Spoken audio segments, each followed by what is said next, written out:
യേശു എന്നടിസ്ഥാനം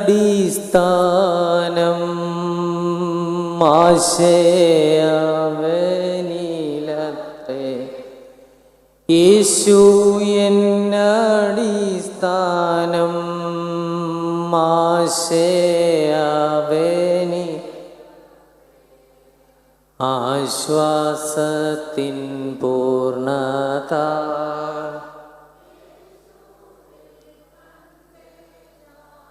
വമ്പിച്ച ലോകത്തീര കമ്പം തീരുവോളവും വമ്പിച്ച ലോകത്തീര കമ്പം തീരുവോളവും മുമ്പും ബിംബവുമായവൻ അൻപോടെന്നെ നാട മുമ്പും ബിംബവുമായവൻ അൻപോടെന്നെ നാട്. കാരുണ്യവാനായ ദൈവമേ, അനുഗ്രഹീതമായി ഈ നിമിഷങ്ങൾക്കായിട്ട് ഞങ്ങൾ നിന്നെ സ്തുതിക്കുന്നു. തിരുസന്നിധിയിലായിരിക്കുന്നതിനും അവിടുത്തെ മാറ്റമില്ലാത്ത വാക്കുകൾക്ക് കാത് നൽകുന്നതിന് ഞങ്ങൾക്ക് നീ ഭാഗ്യം തന്നുവല്ലോ. ദൈവമേ, കൂടി വരുവ ഞങ്ങൾക്ക് അനുഗ്രഹത്തിന് കാരണമായി തീരണമേ. അവിടുത്തെ മാറ്റമില്ലാത്ത വചനം ഞങ്ങളുടെ ഹൃദയം നിലത്ത് വീഴുകയും വിളയുകയും ചെയ്യണമേ. ഞങ്ങൾ ഹൃദയത്തിലെ ഏത് വേദനയുമായും ഏത് ആഗ്രഹവുമായും ഈ ദേവാലയത്തിനുള്ളിൽ ഇരിക്കുന്നുവോ, നടപടിയായി ഇതിൻ്റെ നിവൃത്തിക്കായി നീ പ്രവർത്തിക്കണമേ. അവിടുത്തെ പരിശുദ്ധ റൂഹായെ കാര്യവിചാരകനായി ഞങ്ങൾക്ക് നീ അയച്ചു തരണമേ. ഞങ്ങളുടെ കുടുംബങ്ങളെയും ഞങ്ങളായിരിക്കുന്ന കർമ്മ മേഖലകളെയും അവിടുന്ന് അനുഗ്രഹിക്കണമേ. ഞങ്ങൾ നിനക്കും ഏകജനാഥനും പരിശുദ്ധ റൂഹായിക്കും സ്തുതിയും സ്തോത്രവും സമർപ്പിക്കുന്നു. അതിപ്പോഴും എപ്പോഴും എന്നും എന്നേക്കും തന്നെ ആമേൻ. ദൈവതിരുനാമം മഹത്വപ്പെടട്ടെ. ആദരണീയരായ വൈദിക ശ്രേഷ്ഠരെ, കർത്താവിൽ പ്രിയപ്പെട്ടവരെ, വിശുദ്ധനായ ഗീവർഗീസ് സഹദായുടെ ശക്തി സാന്നിധ്യങ്ങൾ ഏറെ അനുഭവിക്കുന്ന നാളുകളിലേക്ക് നമ്മൾ പ്രവേശിക്കുകയാണ്. ഈ ദേവാലയത്തിൻ്റെ ഉള്ളിൽ ആയിരിക്കുമ്പോൾ വിശുദ്ധ വേദപുസ്തകത്തിലെ ബാറാസീറെ ഇതരകാലോകന്യക കൃതികളിലെ ഒരു ജ്ഞാന പുസ്തകമാണ് ബാറാസീറെ. നമ്മുടെ കയ്യിലുള്ള വേദപുസ്തകത്തിൽ അതില്ല. അതല്ലാതെയുള്ള 11 പുസ്തകങ്ങൾ കൂടിയുണ്ട്. ബാറാസീറെ എന്ന് പറയുന്ന ജ്ഞാന പുസ്തകത്തിലെ വിശുദ്ധന്മാരെ കുറിച്ചുള്ളൊരു പരാമർശമുണ്ട്. ശുദ്ധിമാന്മാരുടെ പ്രാർത്ഥനകൾ ആകാശത്തെ തുളച്ചു കയറും. ശുദ്ധിമാന്മാരുടെ പ്രാർത്ഥനകൾ ആകാശത്തെ തുളച്ചു കയറും. ഇന്ന് ഈ ധ്യാനയോഗത്തിൽ നമ്മളായിരിക്കുമ്പോൾ നമ്മുടെ മനസ്സിൽ ആ ഒരു ജ്ഞാന പുസ്തകത്തിലെ വരികൾ വളരെ ശക്തിയായിട്ടുണ്ടായിരിക്കും. ആകാശത്തെ തുളച്ചു കയറുന്ന പ്രാർത്ഥന കൈമുതലായുള്ള ഒരു വിശുദ്ധൻ്റെ സന്നിധിയിലേക്കാണ് നമ്മുടെ ആവശ്യങ്ങളുമൊക്കെ ആയിട്ട്, നമ്മുടെ വേദനകളുമായിട്ടും നമ്മുടെ പ്രയാസങ്ങളുമായിട്ടും നമ്മുടെ ജീവിതത്തിലെ സന്തോഷങ്ങളുമൊക്കെ ആയിട്ട് നമ്മൾ കടന്നു വന്നിരിക്കുന്നത്. അതിനെ ആകാശത്തിനപ്പുറം കയറ്റിവിടാൻ കഴിവുള്ള ഒരു ശക്തി സങ്കീർത്തനത്തിൽ പറയുന്നുണ്ട്. ആകാശത്തെയും ഭൂമിയെയും കുനിഞ്ഞു നോക്കുന്ന ദൈവം, ആകാശത്തെയും ഭൂമിയെയും കുനിഞ്ഞു നോക്കുന്ന ദൈവം. നമ്മളെല്ലാവരും ഭൂമിയിൽ നിന്ന് പ്രാർത്ഥിക്കുന്നത് ദൈവമേ നീ ആകാശത്തിലിരിക്കുന്നു എന്നുള്ളൊരു ബോധ്യത്തിലാണ്. സങ്കീർത്തനക്കാരൻ പറയുകയാണ് ആകാശത്തെയും ഭൂമിയെയും കുനിഞ്ഞു നോക്കുന്ന ഒരു ദൈവം. അപ്പോൾ ആകാശത്തെയും കുനിഞ്ഞു നോക്കണമെങ്കിൽ ദൈവം എവിടെയാണ് ഇരിക്കുന്നത്? ആകാശത്തിനും അപ്പുറമാണ്. നമ്മൾ ആകാശത്തിലുള്ള ബാവ എന്ന് പറയുമ്പോൾ ആകാശത്തിനും അപ്പുറം ഇരിക്കുന്ന ഒരു ദൈവമാണ്. ഇവിടെ ആ ഒരു വലിയ ബോധ്യം, സർവചരാചരങ്ങളുടെയും ഈ പ്രപഞ്ചത്തിൻ്റെ സൗരയൂഥങ്ങളെയും സകല നഭോമണ്ഡലങ്ങളെയും സൃഷ്ടിച്ചിരിക്കുന്ന പരമാധികാരിയായിരിക്കുന്ന ദൈവം. അതുകൊണ്ട് ദൈവസന്നിധിയിലേക്ക് ഒരു പ്രാർത്ഥന അയക്കുക എന്ന് പറയുമ്പോൾ അത് വളരെ പ്രയാസപ്പെട്ട ഒരു കാര്യമാണ്. ശുദ്ധിമാന്മാർക്കും ശുദ്ധിമതികൾക്കും അത് നമ്മുടെ കയ്യിൽ നിന്നും വാങ്ങി അവിടേക്ക് അയക്കുന്നതിനുള്ള വിശേഷ സിദ്ധിയുണ്ട്. അതിനാണ് നമ്മളിവിടെ മെനക്കെട്ട് വന്നിരിക്കുന്നത്. അതുകൊണ്ടാണ് ഞാൻ ബാറാസീറയുടെ പുസ്തകത്തിൽ, ജ്ഞാന പുസ്തകത്തിൽ പറഞ്ഞിരിക്കുന്നത് ശുദ്ധിമാന്മാരുടെ പ്രാർത്ഥന ആകാശത്തെ തുളച്ച് കയറുന്നു. അതുകൊണ്ട് ഈ ദേവാലയത്തിൽ നിന്നും സന്തോഷത്തോടുകൂടി, തൃപ്തിയോടുകൂടി, സമാധാനത്തോടുകൂടി മടങ്ങിപ്പോകുവാനായിട്ട് നമുക്ക് ഓരോരുത്തർക്കും സാധിക്കും. ദൈവമേ കാത്തുകൊള്ളുക അങ്ങ്, കൈവിടാതിങ്ങി ഞങ്ങളെ. നാവികൻ നീ ഭവാബ്ദിക്ക് ഒരു ആവിവൻ തോണി നിൻ പദം. ഈ പാട്ട് ഈ വരികൾ നിങ്ങൾ എവിടെയെങ്കിലും കേട്ടിട്ടുണ്ടോ?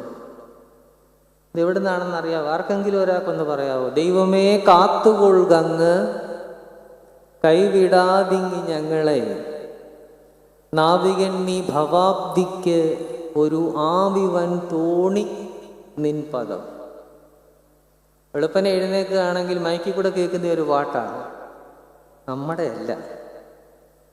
എക്സ്ക്ലൂസീവായിട്ട് പറഞ്ഞാൽ നമ്മുടെ ഒന്നും അല്ല. അതുകൊണ്ട് നമ്മളതൊക്കെ കേൾക്കണം അല്ലേ? ദൈവമേ കാത്തുകൊള്ളുക അങ്ങ്, കൈവിടാതിങ്ങ് ഞങ്ങളെ. നാവികൻ നീ ഭവാബ്ദിക്ക് ഒരു ആവിവൻ തോണി നിൻ പദം. ആർക്കെങ്കിലും ഒന്ന് പറയാമോ ആരാ എഴുതിയെന്ന്? അത് നിങ്ങൾ കണ്ടുപിടിച്ചാൽ മതി. അനുകമ്പാ ദശകം, ദൈവദശകം എന്ന് പറയുന്ന ഒരു ശ്ലോകമാണ്. അതാരാ എഴുതിയെന്നറിയാവോ? എന്തോ? കണ്ടുപിടിച്ചാൽ മതി.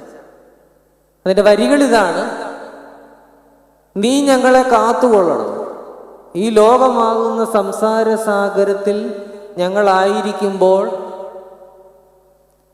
ഞങ്ങളുടെ തോണി ഇങ്ങനെ കിടന്ന് ഉഴലുകയാണ്.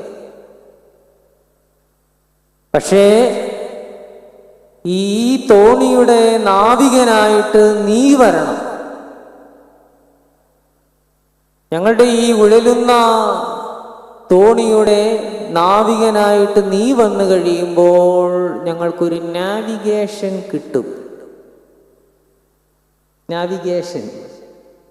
ഇപ്പോൾ എവിടേക്ക് ആര് വിളിച്ചാലും, കേരളത്തിൻ്റെ ഏതറ്റത്താണെങ്കിലും എവിടെയാണെങ്കിലും നമ്മൾ എന്നാണ് പറയുന്നത്? നിങ്ങൾ എങ്ങനെ വരുമെന്ന് ചോദിക്കുമ്പോൾ നമ്മൾ എന്നാ പറയും? ഞങ്ങളങ്ങ് വന്നോളാം എന്നാണ് പറയുന്നത്. എന്താ കാര്യം?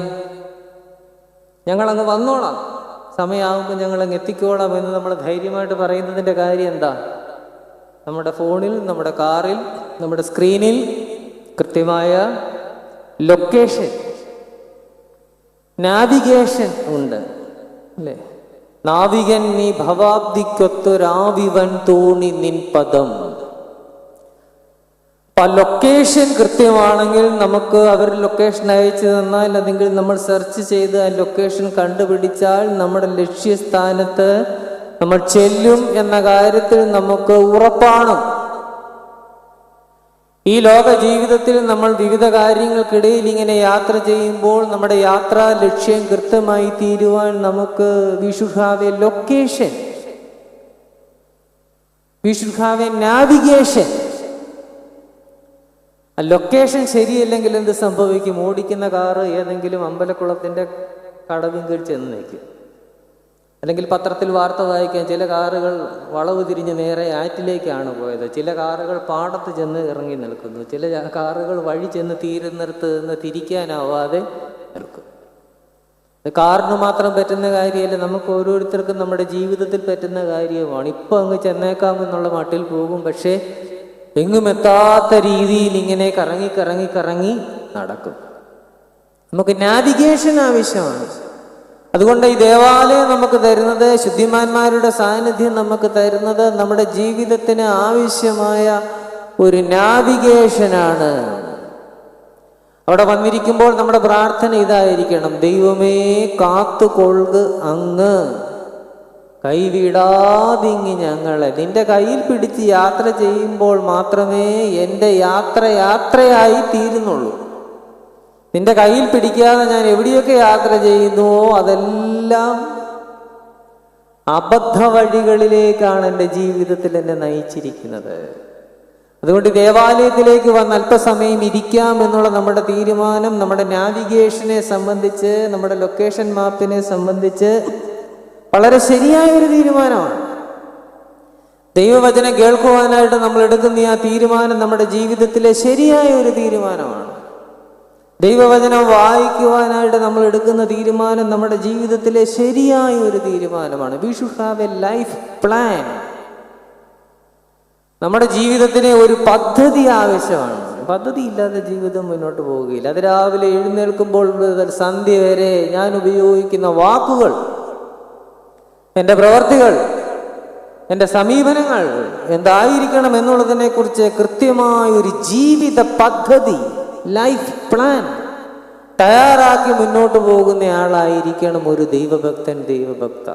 ആ ലൈഫ് പ്ലാൻ നമ്മുടെ കയ്യിലില്ലെങ്കിൽ നമുക്ക് ഒന്നും സാധിക്കത്തില്ല. നമ്മുടെ വായിൽ നിന്നും പുറപ്പെടുന്ന വചനങ്ങൾ എന്തൊക്കെയാണ്, വാക്കുകൾ എന്തൊക്കെയാണ്, ഏറ്റവും അധികം നാം ശ്രദ്ധിക്കേണ്ടുന്ന കാര്യം അതാണ്. ശരിക്കും നമ്മളെന്ന് പറഞ്ഞാൽ നമ്മുടെ വായിൽ നിന്ന് വീഴുന്ന വാക്കാണ്. ആരാണ് മനുഷ്യനെന്ന് ചോദിച്ചാൽ ഞാൻ പറയും വാക്കാണ് മനുഷ്യൻ. എന്ത് വർത്തമാനമാണോ ഒരുത്തനും ഒരുത്തിയും പറയുന്നത്, അതാണ് മനുഷ്യൻ. വിശുദ്ധ വേദപുസ്തകം തുടങ്ങുന്നത് തന്നെ എങ്ങനെയാണ്? ആദിയിൽ മനുഷ്യനുണ്ടായിരുന്നു എന്നല്ല. ആദിയിൽ പർവ്വതങ്ങളും കുന്നുകളും ഈ ജലോപരിതലങ്ങളും ഈ സകല പ്രപഞ്ചവും ഉണ്ടായിരുന്നു എന്നല്ല. ആദിയിൽ സകല ജീവജാതികളും ഉണ്ടായിരുന്നു എന്നല്ല. ആദിയിൽ പൊന്നും പണവും സമ്പാദ്യം ഉണ്ടായിരുന്നു എന്ന് പറഞ്ഞല്ല. വിശുദ്ധ വേദപുസ്തകം തുടങ്ങുന്നത് ആദിയിൽ വചനം ഉണ്ടായിരുന്നു, വാക്കാണ്. അതുകൊണ്ട് നാം ഓരോരുത്തരും ആരാണെന്ന് ചോദിച്ചാൽ നാം ഓരോരുത്തരും നാം പറയുന്ന വർത്തമാനമാണ്, വാക്കാണ്. അതിരാവിലെ മുതൽ സന്ധ്യ വരെ നമ്മുടെ ഭവനത്തിൽ നമ്മൾ ആയിരിക്കുന്ന കർമ്മ മേഖലകളിൽ നമ്മൾ ഉപയോഗിക്കുന്ന വാക്കാണ് നമ്മൾ ആരാണെന്ന് നിശ്ചയിക്കുകയും നമ്മുടെ ജീവിതത്തിൻ്റെ മുന്നോട്ടുള്ള പരിണാമത്തെ നിശ്ചയിക്കുകയും ചെയ്യുന്നത്. അങ്ങനെ നല്ല നല്ല വാക്കുകൾ നമ്മുടെ വായിൽ നിന്നും പുറപ്പെടണമെങ്കിൽ നമ്മൾ എന്തിനെ ഉപാസിക്കണം? നല്ല നല്ല വചനങ്ങൾ നമ്മുടെ വായിൽ നിന്നും പുറപ്പെടണമെങ്കിൽ നമ്മൾ ദൈവവചനത്തെ ഉപാസിക്കുന്നവരായി തീരണം. അതിനുവേണ്ടി നമ്മുടെ കയ്യിൽ ഏൽപ്പിക്കപ്പെട്ടിരിക്കുന്നതാണ് എന്ത്? ഈ വിശുദ്ധ വേദപുസ്തകം. ഈ വിശുദ്ധ വേദപുസ്തകത്തെ നാം പഠിക്കുകയും ശ്രവിക്കുകയും ചെയ്യുമ്പോൾ ഈ വചനം നമ്മുടെ ഉള്ളിൽ നിറയും. മുട്ടോളമല്ല, അരയോളമല്ല, വലിയൊരു ജീവജല നദിയായി തന്നെ നമ്മുടെ കുടുംബജീവിതത്തെ കടന്ന് മുന്നോട്ട് പോകുവാൻ, നമ്മുടെ കർമ്മമേഖലകളെ പ്രയാസമില്ലാതെ നീന്തി കടന്നു പോകുവാനായിട്ട് നമുക്ക് സാധിക്കും. ആ നിറവിൽ മുന്നോട്ട് പോകാനായിട്ട് സാധിക്കും. അതുകൊണ്ട് ദൈവവചനം കേൾക്കുവാനായി കേട്ടിട്ട് പോകുന്നവരായല്ല വീട്ടിൽ ചെന്ന് എന്താണ് പറഞ്ഞത്, അച്ഛൻ പറഞ്ഞതൊക്കെ ശരിയാണോ, എന്നാൽ വേദഭാഗം എടുത്ത് ഒന്ന് തുറന്ന് വായിച്ച് പരിശീലിക്കുന്നതിനായി, കുഞ്ഞുങ്ങൾക്കത് പറഞ്ഞു കൊടുക്കുന്നതിനായിട്ട് നമുക്ക് ഓരോരുത്തർക്കും സാധിക്കണം. ദൈവവചനത്തിന് വില നൽകുന്ന ഒരു സമൂഹമായിട്ട് നമ്മൾ മാറണം. കർത്താവായ യേശു ക്രിസ്തുവിനെ കേൾക്കുവാൻ ഇന്ന് അനേകർ താല്പര്യപ്പെടുകയാണ്. ഒരുപക്ഷെ ക്രിസ്ത്യാനികളെക്കാൾ കൂടുതൽ ആളുകൾ കർത്താവായ യേശു ക്രിസ്തുവിനെ കേൾക്കാൻ ഇന്ന് താല്പര്യപ്പെടുന്ന ഒരു കാലത്താണ് നമ്മൾ ജീവിക്കുന്നത്. ക്രിസ്ത്യാനികൾ കുറച്ചേ കേൾക്കുന്നുള്ളൂ. അതിൻ്റെ ഏറ്റവും വലിയ ഉദാഹരണമാണ് ഈ പള്ളി. അടുത്തിടെ ഞാൻ യാത്ര ചെയ്തപ്പോൾ ഒരു ഹൈന്ദവ സഹോദരൻ എൻ്റെ അടുത്ത് ട്രെയിൻ യാത്രയിൽ വന്നിരുന്നിട്ട് പറയുകയാണ്, അച്ഛാ, യേശു ക്രിസ്തുവിനെ കുറിച്ച് എന്നോട് പറയുക.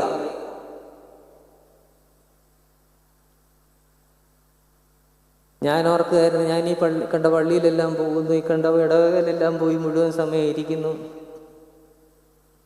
ഒരു ക്രിസ്ത്യാനിയും എൻ്റെ അടുത്ത് വന്ന് പറഞ്ഞിട്ടില്ല യേശു ക്രിസ്തുവിനെ കുറിച്ച് ഒന്ന് പറയുക. ഞാൻ പറഞ്ഞാൽ കേട്ടിരിക്കും, അതിന് യാതൊരു കുഴപ്പമില്ല കേട്ടോ. എപ്പോൾ പറഞ്ഞാലും കേട്ടിരിക്കും, യാതൊരു കുഴപ്പം. യേശുവിനെ കുറിച്ച് പറയുക എന്ന് ലോകം ആവശ്യപ്പെടുന്ന ഒരു കാലഘട്ടത്തിലാണ് നാം ജീവിക്കുന്നത്. അത് ക്രിസ്ത്യാനി മനസ്സിലാക്കണം. വേറൊരു മതത്തിൽപ്പെട്ട ഒരാൾ എന്നോട് ഒന്ന് പറയുകയാണ്, ഞങ്ങളുടെ വീട്ടിൽ വേദപുസ്തകമുണ്ട്. അച്ഛാ, ഞങ്ങളുടെ വീട്ടിൽ വേദപുസ്തകമുണ്ട്. വൈകിട്ട് ഞങ്ങൾ ഈ പുരാണങ്ങളും ഒക്കെ വായിക്കുമ്പോൾ ഞങ്ങളുടെ കുഞ്ഞുങ്ങൾക്ക് വേദപുസ്തകത്തിലെ നല്ല നല്ല കഥകളും സാരോപദേശങ്ങളും സദൃശ്യവാക്യങ്ങളും ഒക്കെ പറഞ്ഞു കൊടുക്കും. അതിപ്പം വലിയ കാര്യമാണോ? ഇല്ലേ? ഞങ്ങളുടെ വീട്ടിൽ ഒന്നല്ല 9 വേദപുസ്തകമുണ്ട്. ഈ വചനത്തെ എങ്ങനെ നമ്മൾ ഉപയോഗിക്കുന്നു? അടുത്തിടെ കോട്ടയത്ത് നിന്ന് ഞാൻ ഈ കൊല്ലാട് വഴി ഇങ്ങോട്ട് വരുമ്പോൾ ഈ എരമല്ലൂരിനപ്പുറം ഒരമ്പലത്തിലെ ഉത്സവത്തിൻ്റെ കട്ടൗട്ട് വെച്ചിരിക്കുകയാണ്. അതിൽ അവരുടെ ദേവീ ദേവന്മാരെല്ലാം ഉണ്ട്. ഞാൻ നോക്കിയപ്പോൾ അതിൻ്റെ മധ്യഭാഗത്ത് കർത്താവായ യേശു ക്രിസ്തു ഇരിക്കുന്നു. ഞാൻ കാറിൽ പെട്ടെന്ന് ഇങ്ങനെ പോവുകയാണ്. ഞാൻ ഓർത്ത് എനിക്കൊരു ഇല്യൂഷൻ തോന്നിയതായിരിക്കും, പൗലോസിനൊക്കെ ലഭിച്ചതുപോലെ ഞാൻ പാവപ്പെട്ട എനിക്കും ഒരു ദർശനം. ഞാൻ പെട്ടെന്ന് വണ്ടി ചവിട്ടി റിവേഴ്സ് എടുത്ത് ഒന്നുകൂടെ പുറകോട്ട് പോയി. തിരിച്ചു വന്നപ്പോൾ ഇല്യൂഷനല്ല, ആ ക്ഷേത്രത്തിലെ ഉത്സവത്തിൻ്റെ കട്ടൗട്ടോട് നടുവിൽ യേശു ക്രിസ്തുവിൻ്റെ ചിത്രവും വെച്ചിരിക്കുകയാണ്. നിങ്ങൾ ആരെങ്കിലും കണ്ടു കാണും.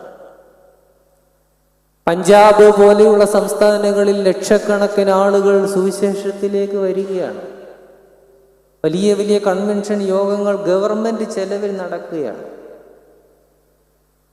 പാസ്റ്റർമാരാണ് അവിടെ ക്രിസ്ത്യാനികളാക്കിക്കൊണ്ടിരിക്കുന്നത്, ക്രിസ്ത്യാനി സമൂഹത്തിലേക്ക് അവരെ ചേർത്തുകൊണ്ടിരിക്കുന്നത്. നമ്മളായിട്ട് പിന്നെ അങ്ങനെയുള്ള കാര്യമൊന്നും ചെയ്യുന്നില്ല. ആരെങ്കിലും ചേർന്നാൽ തന്നെ അവനെ എങ്ങനെ ഓടിക്കാം എന്നതിനെക്കുറിച്ചാണ് നമ്മുടെ റിസർച്ച്. പക്ഷെ സുവിശേഷം പടരുന്നതിനും കർത്താവായ യേശു ക്രിസ്തുവിനെ സ്വീകരിക്കുന്നതിനുമുള്ള ഒരു വലിയ പ്രവണത നമ്മുടെ ചുറ്റുവട്ടങ്ങളിൽ വ്യാപകമായിക്കൊണ്ടിരിക്കുന്നു എന്നതിനെ നമ്മൾ കണ്ടിട്ട് അതിനെ നിസ്സാരമാക്കി പോയാൽ നമുക്ക് ലഭിച്ചിരിക്കുന്ന ഈ സുവിശേഷത്തിൻ്റെ ഉപനിധിയെ കർത്താവിനെ അറിയാത്തവർക്ക് എടുത്ത് കൊടുക്കുന്നതും നമ്മുടെ കാണുക അവർ കർത്താവിനെ ആരാധിക്കുന്നതും നമ്മൾ നോക്കി നിൽക്കേണ്ടി വരും എന്നത് സുവിശേഷത്തിൻ്റെ വലിയൊരു മർമ്മമാണ്. അതുകൊണ്ട് ലഭ്യമായിരിക്കുന്ന ഈ ആത്മീയ അവസരങ്ങളെ, ഈ സുവിശേഷത്തെ, കർത്താവിൻ്റെ വിശുദ്ധന്മാരുടെ പെരുന്നാളുകളെ ഉചിതമായി ആചരിച്ച് നിസാരമാക്കി കളയാതെ നമ്മുടെ ജീവിതത്തിൽ പരിവർത്തനത്തിൻ്റെ ഒരാത്മാവിനെ കൊണ്ടുവരുവാനായിട്ട് നമുക്ക് ഓരോരുത്തർക്കും സാധിക്കണം. അനുഗ്രഹീതമായ ഈ സമയത്ത് രാജാക്കന്മാരുടെ 2-ാം പുസ്തകം 5-ാം അധ്യായം അതിൻ്റെ 13-ാമത്തെ വാക്യം നിങ്ങളുടെ ശ്രദ്ധയിലേക്ക് ഒന്ന് കൊണ്ടുവരികയാണ്. രാജാക്കന്മാരുടെ 2-ാം പുസ്തകം 5-ാം അധ്യായം 13-ാമത്തെ വാക്യം അതിപ്രകാരമാണ്: എന്നാൽ അവന്റെ ഭൃത്യന്മാർ അടുത്തു വന്ന് അവനോട്, ആരുടെ ഭൃത്യന്മാർ? നയമാന്റെ ഭൃത്യന്മാർ. നയമാൻ ആരാണെന്ന് നമുക്കറിയാം. എലീശയുടെ അടുക്കൽ വന്ന് കുഷ്ഠരോഗം മാറ്റിയ പടയാളിയാണ്. ആ ഭാഗമാണ് ഇവിടെ പറയുന്നത്. എന്നാൽ നയമാന്റെ ശിഷ്യന്മാർ അവന്റെ അടുത്ത് വന്ന് അവനോട്, പിതാവേ, പ്രവാചകൻ വലിയൊരു കാര്യം നിന്നോട് കൽപ്പിച്ചിരുന്നു എങ്കിൽ. ഏത് പ്രവാചകൻ? എലീശ പ്രവാചകൻ. പിതാവേ, പ്രവാചകൻ എലീശ പ്രവാചകൻ വലിയൊരു കാര്യം നിന്നോട് കൽപ്പിച്ചിരുന്നു എങ്കിൽ നീ ചെയ്യുകയില്ലയോ? ചെയ്യാതെ ഇരിക്കുമോ? പിന്നെ അവൻ കുളിച്ച് ശുദ്ധനാക എന്ന് നിന്നോട് പറഞ്ഞാൽ എത്രയധികം എന്ന് പറഞ്ഞു. പിന്നെ അവൻ കുളിച്ച് ശുദ്ധനാവുക എന്ന് നിന്നോട് പറഞ്ഞാൽ എത്രയധികം എന്ന് പറഞ്ഞു. അനുഗ്രഹീതമായ ഈ മധ്യാഹ്നത്തിലെ നമ്മുടെ ചിന്താവിഷയവും അത് തന്നെയാണ്. കുളിച്ച് ശുദ്ധനാവുക, കുളിക്കുക. പണ്ട് കാലങ്ങളിൽ, അതായത് ഒരു 1980 വരെയും നമ്മുടെ ദേവാലയത്തിലേക്ക് പ്രവേശിക്കുന്നതിന് മുമ്പായിട്ട് ആളുകൾ ഈ മുമ്പിലുള്ള ആറ്റിൽ ഇറങ്ങി കുളിച്ചിട്ടാണ് ഇങ്ങോട്ട് കയറിയിരുന്നത്. ഇപ്പോൾ പറഞ്ഞാൽ നമ്മൾ വിശ്വസിക്കുകയില്ല.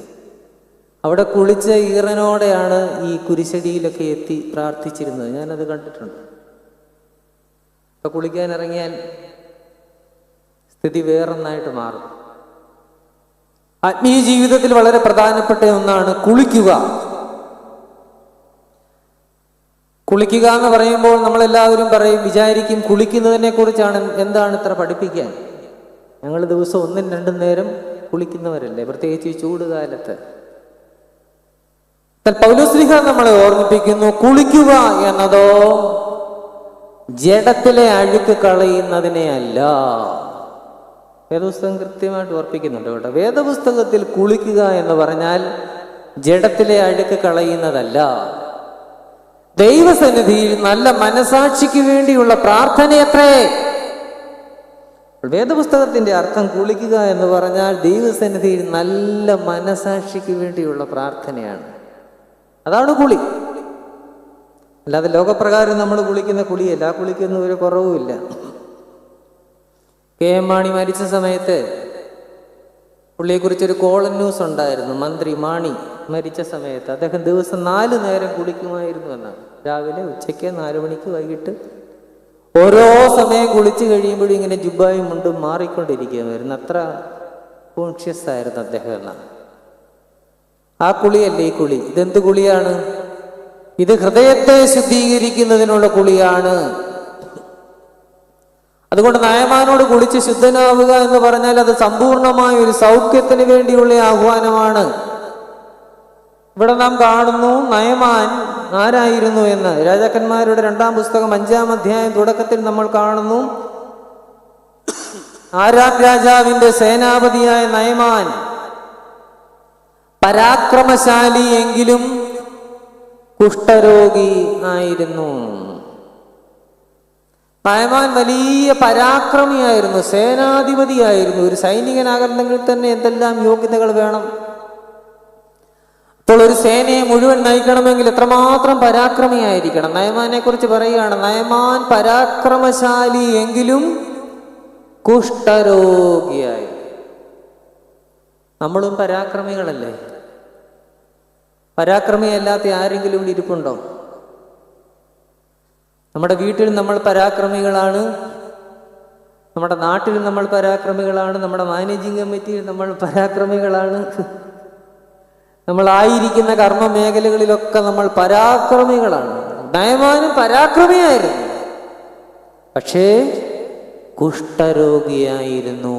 നമ്മൾ എത്രമാത്രം പരാക്രമങ്ങളിൽ പോകുമ്പോഴും എത്രമാത്രം നെട്ടോട്ടങ്ങളിൽ പോകുമ്പോഴും നമ്മുടെ ജീവിതത്തിൽ നമ്മെ ബാധിച്ചിരിക്കുന്ന കുഷ്ഠത്തെക്കുറിച്ച്, ജീർണതകളെക്കുറിച്ച് തിരിച്ചറിയാനായിട്ട് നമ്മൾ ശ്രമിക്കണം. അതിനാണ് ഈ വചനമാകുന്ന കണ്ണാടിയിൽ നമ്മൾ മുഖം നോക്കുന്നത്. ഈ വേദപുസ്തകം എന്താണ്? ദൈവവചനം കേൾക്കുക എന്നുള്ളതും ദൈവവചനം വായിക്കുക എന്നുള്ളതും എന്താണ്? ഒരു കണ്ണാടിയുടെ മുമ്പിൽ നിൽക്കുന്നത് പോലെയാണ്. ആരെങ്കിലും പറഞ്ഞു കേട്ടല്ല. ഒരു കണ്ണാടിയുടെ മുമ്പിൽ നിന്ന് നാം നമ്മുടെ ജീവിതത്തിലെ കുറവുകളെ തിരിച്ചറിഞ്ഞ് അതിനെ പരിഹരിച്ച് മുന്നോട്ട് പോകുന്നതിന്റെ പേരാണ് സുവിശേഷം. സുവിശേഷത്തിലേക്കുള്ള ഒരു വഴി തുറക്കലാണ് ഈ വേദഭാഗം. നയമാൻ ലോകത്തിൽ എന്തുമാത്രം കാര്യങ്ങൾ നമ്മൾ നേടിയാലും ദൈവത്തെ നേടിയില്ലെങ്കിൽ നമുക്ക് യാതൊരു പ്രയോജനവുമില്ല.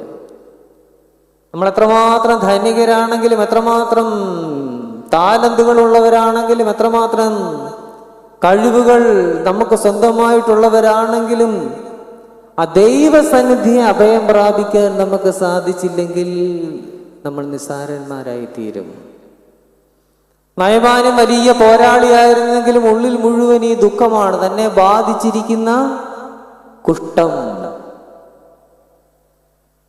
നയമാൻ ഇങ്ങനെ പ്രയാസപ്പെട്ടിരിക്കുന്ന സമയത്ത് അവിടെ ഒരു വേലക്കാരി പെൺകുട്ടി ഉണ്ടായിരുന്നു നയമാന്റെ വീട്ടിൽ. ആ വേലക്കാരി പെൺകുട്ടി ഒരു ഇസ്രയേൽക്കാരി പെൺകുട്ടിയായിരുന്നു.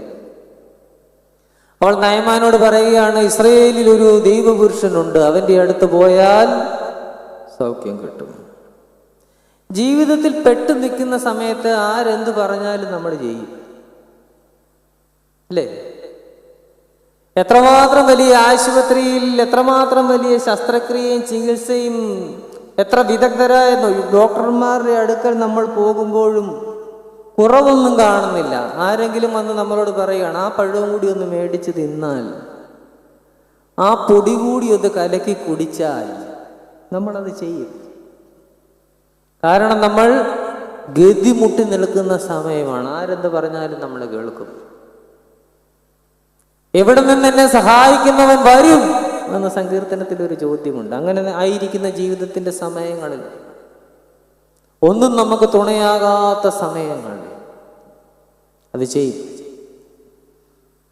ഗതിമുട്ടിക്ക് നിൽക്കുന്ന സമയത്ത് പറയുകയാണ്, ആ പള്ളിക്ക് ചുറ്റും കുറച്ച് ടൈലൂടെ ഇടണമെന്ന് പറഞ്ഞാൽ ആ പറമ്പിൽ കൂടെ കൊണ്ടിടും. ആ പള്ളിക്ക് ചുറ്റും ഒന്ന് ഉരുളാൻ പറഞ്ഞാൽ 9 ഉരുളും. പള്ളിയുടെ മുമ്പിൽ ഒരു കൊടിമര, സ്വർണ്ണ കൊടിമരയിൽ ഒരെണ്ണം കൂടെ വെക്കണമെന്ന് പറഞ്ഞാൽ 4 എണ്ണം വെക്കും. കാരണം അത്രമാത്രം ജീവിത പ്രതിസന്ധികളിലൂടെ പോവുകയാണ്. നയമാനോട് ഇസ്രായേൽക്കാരി പെൺകുട്ടി പറയുകയാണ്, ഇസ്രായേലിൽ ഒരു ദൈവപുരുഷനുണ്ട്, അവിടം വരെ ഒന്ന് എന്നാൽ ഇപ്പൊ പോയേക്കാം. അപ്പോൾ തന്നെ നയമാൻ പോയി. ആ പോകുന്നതിന് മുമ്പ് ഒരു കാര്യം ചെയ്തു, ഒരു കത്ത് വാങ്ങി. കാരണം സേനാധിപതിയായതുകൊണ്ട് അവിടുത്തെ രാജാവിനെയാണ് കാണുന്നത്, പ്രോട്ടോകോളാണ് അല്ലേ. രാജാവിന്റെ അടുക്കൽ കൊണ്ട്, ഇസ്രായേൽ രാജാവിന്റെ അടുക്കൽ കൊണ്ട് ആരാം രാജാവിന്റെ കത്ത് കൊടുത്തു. ആരാം രാജാവ് ഓർത്തു, ഇസ്രായേൽ രാജാവ് തന്നോട് യുദ്ധം ചെയ്യാനായിട്ടൊരു കാരണം അന്വേഷിക്കുകയാണ്, അതുകൊണ്ടാണ് ഈ കത്തൊക്കെ കൊടുത്തു വിട്ടിരിക്കുന്നത്. കാരണം കത്തിൽ എഴുതിയിരിക്കുന്ന കാര്യം തൻ്റെ അവിടെ പറഞ്ഞയച്ചിരിക്കുന്ന സേനാപതിയുടെ കുഷ്ഠം മാറ്റണം. കുഷ്ഠം മാറ്റാൻ മനുഷ്യനെ കൊണ്ട് പറ്റുമോ? അപ്പൊ നടക്കാത്ത കാര്യം പറഞ്ഞ് യുദ്ധമുണ്ടാക്കാൻ ഒരാളെ പറഞ്ഞു വിട്ടിരിക്കുന്നു എന്ന് പറഞ്ഞ് ഇസ്രായേലിലെ രാജാവ് എഴുന്നേറ്റ് തന്റെ രാജവസ്ത്രം കീറി വിലപിച്ചു. ഈ കാര്യം ആരറിഞ്ഞു? ഇസ്രായേലിലെ ദൈവപുരുഷനായ എലീശ അറിഞ്ഞു. എലീശ ഇസ്രായേലിലെ രാജാവിന്റെ അടുക്കൽ ആളയച്ചിട്ട് പറഞ്ഞു, അവനെ ഇങ്ങോട്ട് വിടുക, നിന്റെ അടുക്കൽ കൊണ്ടൊന്ന് നീ സൗഖ്യമാക്കാനല്ല അവൻ അയച്ചത്. നമ്മുടെ വീട്ടിലെ മാതാപിതാക്കളുടെ പലപ്പോഴും ഗതിയും ഇതാണ്. കുഞ്ഞുങ്ങളുടെ ജീവിതത്തിൽ കന്നത്തിരിവുകൾ കാണുമ്പോൾ, പ്രതിസന്ധികൾ കാണുമ്പോൾ, പ്രയാസങ്ങൾ കാണുമ്പോൾ നമ്മൾ എഴുന്നേറ്റ് നിന്ന് തലചികയുകയും നമ്മൾ നമ്മുടെ വസ്ത്രം കീറിക്കളയുകയും നമ്മളോട് തന്നെ ദേഷ്യപ്പെടുകയും ചെയ്യും. എന്നാൽ ഈ ദേവാലയം നമ്മളോട് പറയുകയാണ്, നീ ഇങ്ങോട്ട് കൊണ്ടുവരിക, നിന്റെ വേദനകളെ, പ്രയാസങ്ങളെ, പരിഹരിക്കാനാവാത്ത പ്രതിസന്ധികളെ നീ ഇങ്ങോട്ട് കൊണ്ടുവരിക. അതിനാണ് ഈ പള്ളിയുടെ വാതിലെല്ലാം തുറന്നിട്ടിരിക്കുന്നത്. എല്ലാ വാതിലുകളും തുറന്നിട്ടിട്ട് ഈ ദേവാലയം നിന്നെ കാത്തിരിക്കുന്നത് അതിനു വേണ്ടിയാണ്.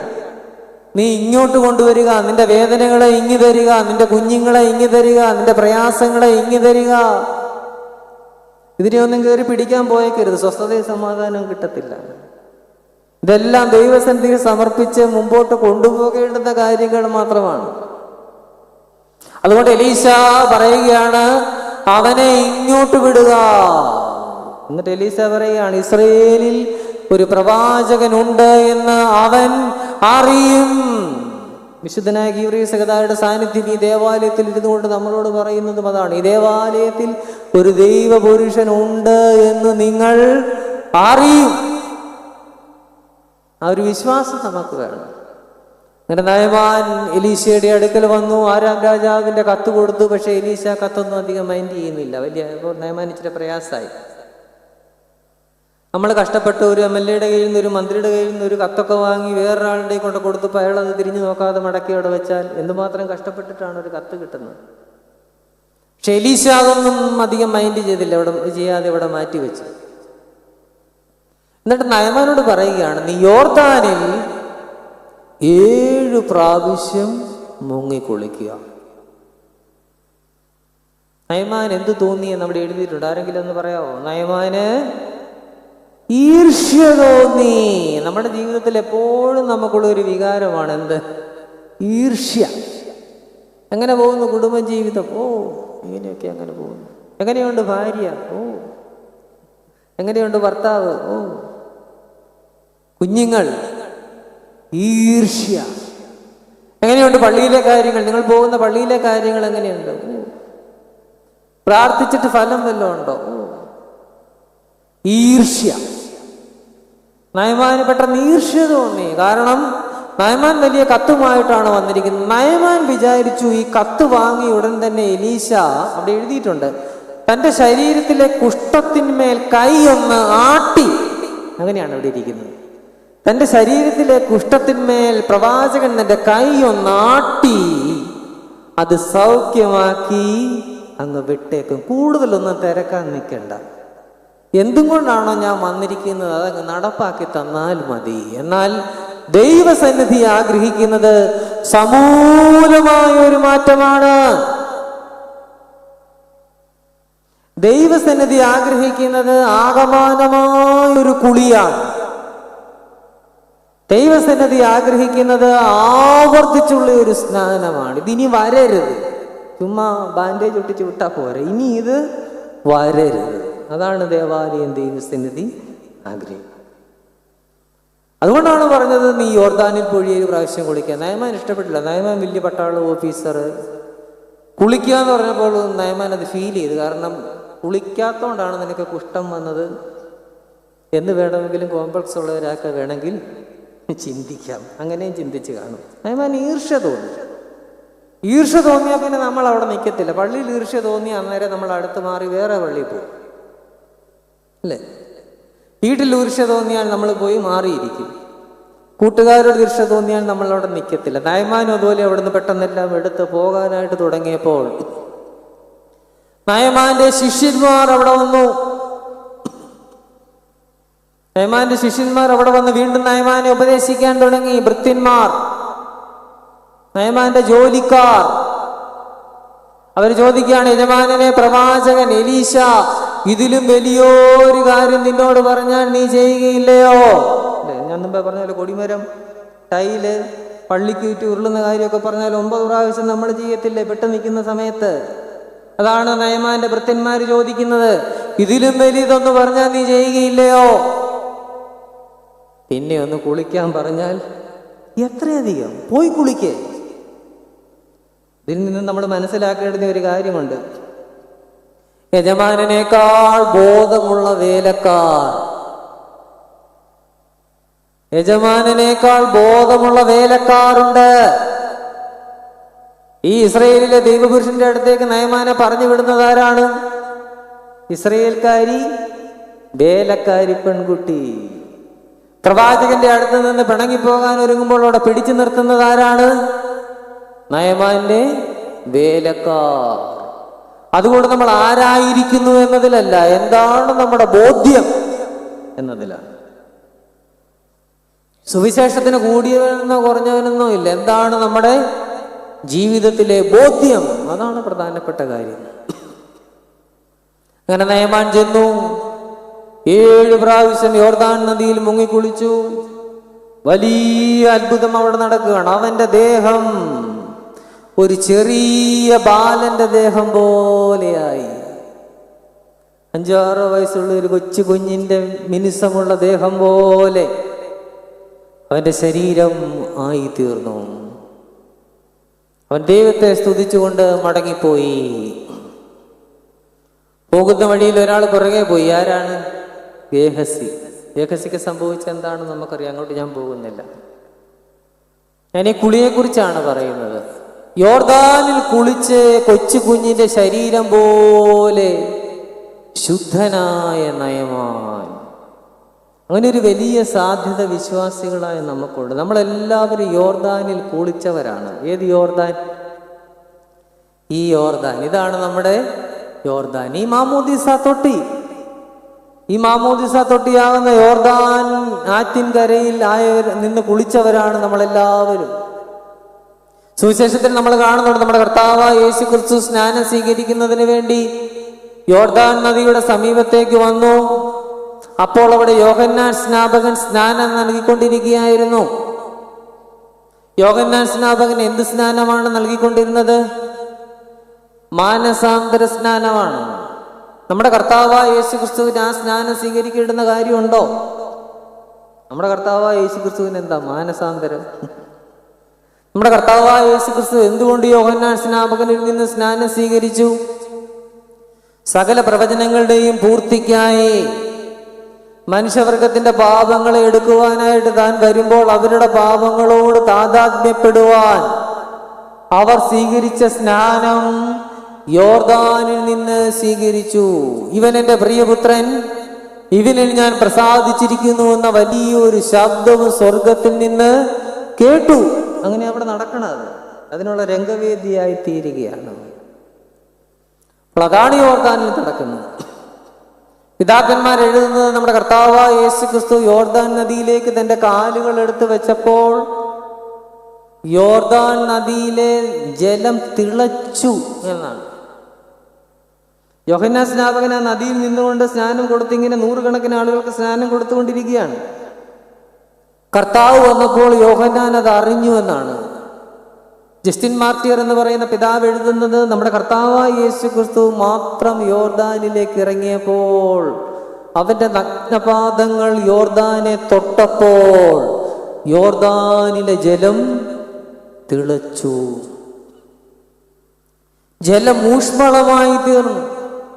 അതുകൊണ്ടാണ് മാമോദീസ കൂദാശയിൽ ചൂടുവെള്ളവും തണുത്ത വെള്ളവും ഉപയോഗിക്കുന്നു. ഊഷ്മള ജലത്തിലാണ് നമ്മൾ കുഞ്ഞിനെ അതിൽ മുക്കുന്നത്.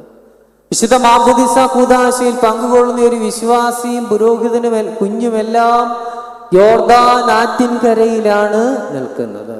വെള്ളത്താലുള്ള സ്നാനം, ആ സ്നാനം സ്വീകരിച്ചവരാണ് നാം ഓരോരുത്തരും. രണ്ടാമതായി ആത്മാവാൽ പരിശുദ്ധ റൂഹായുടെ അഭിഷേക തൈലമായ വിശുദ്ധ മൂറോനാൽ. കഴിഞ്ഞ മാർച്ച് മാസം 27-ാം തീയതി നമ്മുടെ സഭയിൽ ദേവലോകത്ത് വിശുദ്ധ മൂറോൻ കൂദാശ നടന്നു. സകലം പരിശുദ്ധ റൂഹായുടെ അഭിഷേക തൈലമായ വിശുദ്ധ മൂറോന്റെ ഗന്ധത്താൽ നിറഞ്ഞ ഒരു കൂദാശയാണ്. ആ മൂറോൻ തൈലം ഒരു കുഞ്ഞിന്റെ ശരീരത്തിൽ ആകമാനം പുരട്ടുകയാണ്. ലോകത്തിന്റെ ഏത് പ്രതിസന്ധികളെയും പ്രയാസങ്ങളെയും അതിജീവിക്കുവാനുള്ള ഒരു വിശുദ്ധാത്മ ആവരണം പ്രാപിച്ചവരാണ് നാം ഓരോരുത്തരും. ഇതെല്ലാം നമ്മുടെ ജീവിതത്തിൽ നമുക്ക് ലഭിച്ചതാണ്. യോർദാനിൽ മുങ്ങിയവരാണ് നാം. പരിശുദ്ധ റൂഹായുടെ ആവരണം ധരിച്ചവരാണ് നാം. എങ്കിലും നമ്മുടെ ജീവിതത്തിലെ കുറവുകൾ കൊണ്ട് നമുക്ക് ഭവിച്ചിരിക്കുന്ന കുഷ്ഠത്തെ ഇല്ലായ്മ ചെയ്യുവാൻ ഈ വചനമാകുന്ന യോർദാനിൽ നമ്മൾ മുങ്ങണം. ദൈവവചനം എപ്പോഴും വായിച്ചു കൊണ്ടിരിക്കണം.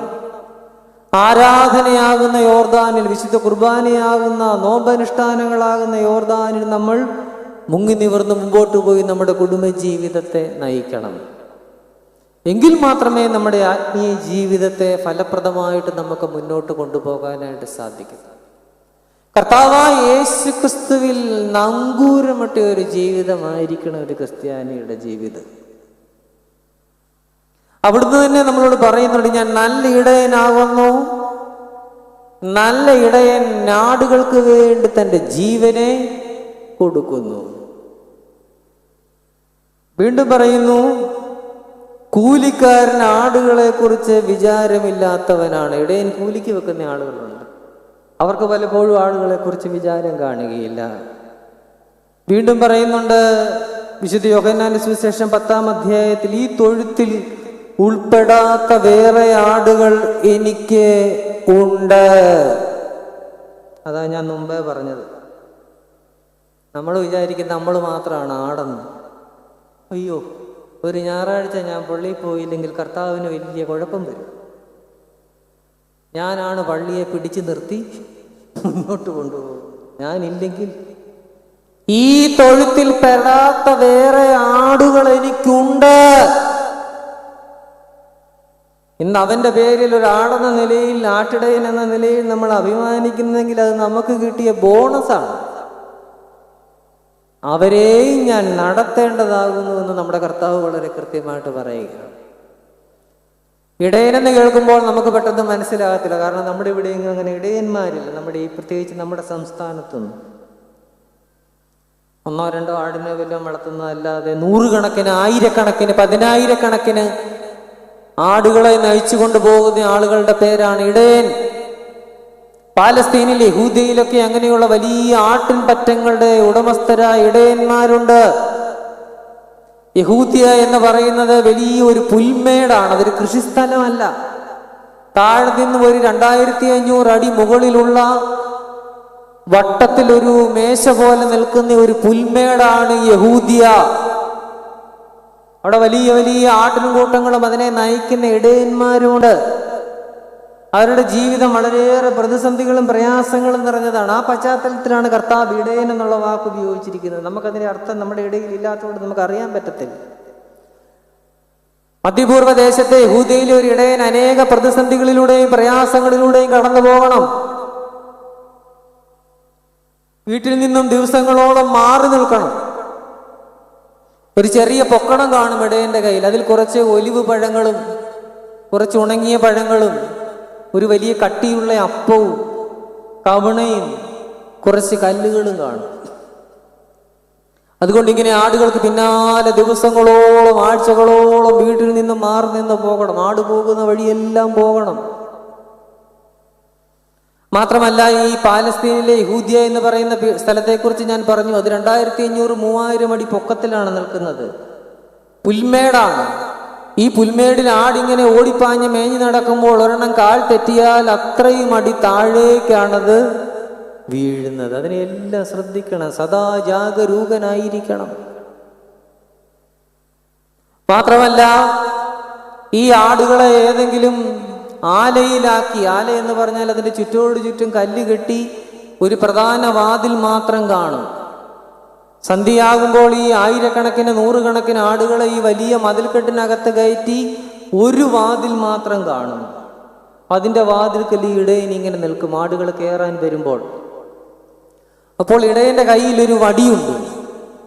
ആ വടി ഒരു വളഞ്ഞ വടിയാണ്. ആ വടിയാണ് ഇപ്പം നമ്മുടെ തിരുമേനിമാരുടെ കയ്യിലൊക്കെ ഇരിക്കുന്നത്. അതിൽ സ്വർണവും ഇങ്ങനത്തെ മണികളും മുത്തും ഒക്കെ ഉണ്ട്. ഈ പാവപ്പെട്ട ഇടയൻ്റെ കയ്യിലെ വടിയിൽ അതൊന്നുമില്ല. ഈ ഇടയൻ്റെ വടി ഇങ്ങനെ വളഞ്ഞാണ് ഇരിക്കുന്നത്. അതെന്തിനാണ് ഈ വടി ഇങ്ങനെ വളഞ്ഞിരിക്കുന്നതെന്നറിയാമോ? ഏതെങ്കിലും ആട് ചാടി, ആടിനൊരു സ്വഭാവമുണ്ട്, അതിങ്ങനെ ചാടും. അതിനെപ്പോഴും ഇങ്ങനെ പൊക്കത്ത് നിൽക്കണം, ചാടണം, കുത്തണം, അതങ്ങനെയുള്ള സ്വഭാവമൊക്കെ ഉണ്ട്.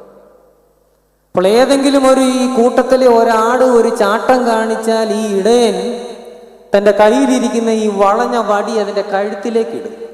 എന്നിട്ട് തന്നിലേക്ക് വലിച്ച് അടുപ്പിക്കും. അലയുന്നതിനെ അടുപ്പിക്കുന്നതിനാണ് ഇടയൻ കൈയിൽ വടി വെച്ചിരിക്കുന്നത്. അല്ലാതെ ഉള്ളതിനെ ഓടിച്ചു കളയാനല്ല, അലയുന്നതിനെ അടുപ്പിക്കാൻ. ഈ വടിക്ക് വേറൊരു പ്രത്യേകതയും കൂടിയുണ്ട്. എല്ലാ ആടുകളും ഈ ആലയുടെ മുമ്പിൽ വന്നു കഴിയുമ്പോൾ ഇടയൻ ഈ വടി ഈ ആലയുടെ കുറുകെ ഒരു 2 അടി 3 അടി പൊക്കത്തിൽ വെക്കും. കുറുകെ ഓരോ ആടും ഈ വടിക്ക് അടിയിലൂടെ കടന്നു പോകണം. 3 അടി പൊക്കത്തിൽ വെച്ചാൽ ആട് നിന്ന് കുനിഞ്ഞതിൻ്റെ അടിയിലൂടെ പോകണം. ആ സമയത്ത് ഇടയൻ ഇങ്ങനെ മാറി നിൽക്കും. ഈ ആട് കുനിഞ്ഞ് ഞെരുങ്ങി അതിലൂടെ പോകുന്ന സമയം കൊണ്ട് അതിൻ്റെ ശരീരത്തിൽ വല്ല മുറിവും ഇന്ന് പകൽ സമയത്ത് പറ്റിയിട്ടുണ്ടോ? അതിന് എന്തെങ്കിലും കുറവുകളുണ്ടോ? അതിന് കുഞ്ഞുങ്ങൾ ജനിക്കുവാനുള്ള ലക്ഷണം വല്ലതുമുണ്ടോ? ഇതെല്ലാം ഈ ഒരു 10-30 സെക്കൻഡ് കൊണ്ട് ഇടയൻ ഈ വടി വെച്ച് അറിയും. അങ്ങനെ ഓരോ ആടും കടന്നുപോയി അവസാനത്തെ ആടും തൻ്റെ ആലയ്ക്കുള്ളിലായി കഴിയുമ്പോൾ ഈ ആട്ടിൻകൂടിൻ്റെ പ്രധാന വാതിലിന് മുമ്പിൽ ആ വാതിലിന്മേൽ തൻ്റെ വടിയും തോളിൽ ചാരി ഇരുന്ന് ആ ഇടയൻ ആ രാത്രി അവിടെ ഉറങ്ങും.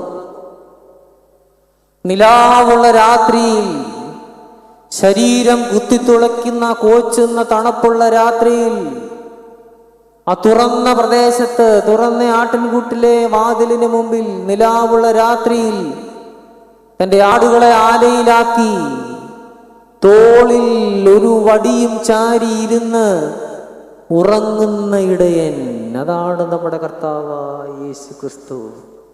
ഇടയനെ കുറിച്ചുള്ള നമ്മുടെ ജീവിതത്തിൻ്റെ ഏത് പ്രതിസന്ധികളിലും തണുപ്പിലും നമ്മൾ ഒറ്റയ്ക്കാണെങ്കിലും നമ്മുടെ ആലയ്ക്ക് മുമ്പിൽ വടിയുമായി അവൻ ചാരിയിരിപ്പുണ്ട്. മാത്രമല്ല ഈ ആടിനെ ഒരു ഗന്ധമുണ്ട്. ഒരാടിന് തന്നെ വല്ലാത്ത ഗന്ധമാണ്. അപ്പോൾ ഒരു 100 ആടുണ്ടെങ്കിലും ഈ ഗന്ധം അറിഞ്ഞിട്ട് ഹിംസ്ര ജന്തുക്കൾ, കരടി, സിംഹം, അതൊക്കെ അവിടെ വരും. അതെല്ലാം ഈ കൂടിൻ്റെ മുമ്പിൽ വന്നു നിന്നിങ്ങനെ അലറാൻ തുടങ്ങും. അപ്പോൾ തൻ്റെ കയ്യിലിരിക്കുന്ന ഈ വടി കൊണ്ട് അവയെല്ലാം പ്രതിരോധിച്ച് ഇടയൻ നിൽക്കണം. അതാണ് ഇടയൻ. അല്ലാതെ ചുമ്മാ ഒരു ഭംഗിക്ക്, ഒരു കവിതയ്ക്ക് ഞാൻ ഇടയനായിരിക്കുന്നുവെന്ന് കർത്താവ് പറഞ്ഞതല്ല. അതിന് വലിയൊരാഴമുണ്ട്. ആമോസ് പ്രവചനത്തിൽ പറയുന്നു, ഒരിടയൻ തന്റെ ആടിന് 2 കാലോ 1 കാതോ സിംഹത്തിന്റെ വായിൽ നിന്നും പറിച്ചെടുക്കുന്നത് പോലെ ഏതെങ്കിലും ഒരു സിംഹമോ കരടിയോ വന്ന് ഈ ആടിനെ പിടിച്ചുകൊണ്ട് പോകുമ്പോൾ ഇടയൻ പുറകെ ഓടും. ഒരു സിംഹത്തിന് ഒരു ആടിനെ തിന്നാൻ എന്നാ നേരം വേണം? പാവ ഇടയൻ ഓടി ചെല്ലുമ്പോഴേക്കും അതിന്റെ വായിൽ നിന്നും ആ പിടിച്ച ആടിന്റെ 2 കാല് പുറത്തേക്ക് നിൽക്കുന്നുണ്ടായിരിക്കും, അല്ലെങ്കിൽ ചെവിയുടെ ഒരു അറ്റം നിൽക്കുന്നുണ്ട്. പക്ഷെ ഇടയൻ എൻ്റെ കയ്യിലിരിക്കുന്ന വടി കൊണ്ട് ഈ സിംഹത്തെയും കരടിയെയും ആക്രമിച്ചിട്ട് ആ കാലോ ആ കാതോ അതിന്റെ വായിൽ നിന്നും പറിച്ചെടുക്കും. എന്നിട്ട് പറയും, ഇതെന്റെ ആടിന്റെ കാലാണ്. വലിച്ചൂരിയെടുക്കും. എന്താ കാര്യം എന്നറിയാവോ? ഇടയൻ അവന്റെ ഉടമസ്ഥന് കണക്ക് കൊടുക്കണം. ഇടയൻ വൈകിട്ട് ഇന്ന് 100 ആടുണ്ടായിരുന്നല്ലോ, 99 ഉള്ളല്ലോ, ഒന്നെന്തി അതിനെ പുലി പിടിച്ചു എന്ന് ചുമ്മാ പറഞ്ഞാൽ പോരാ. പിടിച്ച ആടിൻ്റെ ഒരു ചെവിയെങ്കിലും കാട്ടിക്കൊടുക്കണം, കണക്ക് കൊടുക്കണം.